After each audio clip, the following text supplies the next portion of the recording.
Nicola Sturgeon, she's back again. To be fair, she never left. Guess what she's banging on about this time? Though, if it is to be deliverable, command confidence and achieve its objective, must be lawful.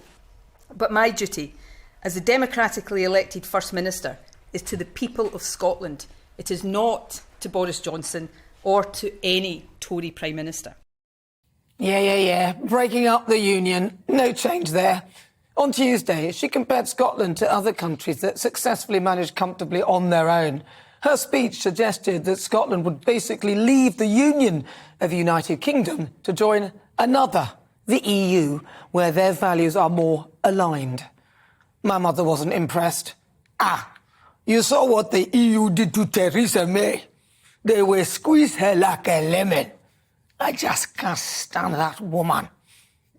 So it may surprise you to hear that alongside her address this week to confirm that Scotland will move ahead with a referendum regardless of whether she is given the go-ahead by Westminster, she's now offering up Scotland to host the next Eurovision Song Contest. It is tradition that the winner must host the next one. However, due to the war in Ukraine, it cannot be hosted there as it takes a full year to put together. The Eurovision organisers suggested that as the UK were runners-up, it could potentially be held here. They said, as a result of this decision, in accordance with the rules and to ensure the continuity of the event, the EBU, that's them, will now begin discussions with the BBC as this year's runner-up to potentially host the 2023 Eurovision Song Contest in the United Kingdom. Nicola Sturgeon responded, tweeting, "We wish at Eurovision could be in Ukraine, but understand that in circumstances this isn't possible. However, I can think of a perfect venue on the banks of the River Clyde." Let me get this straight. You have basically slagged off Westminster and England and the Union as a whole, which you are clearly desperate to leave. It's literally the only thing on your agenda, yet you are now happy to be part of the Union when it comes to hosting the Eurovision Song Contest. That was won by, well, you guessed it, the United Kingdom. Can you see how that looks, Nicola?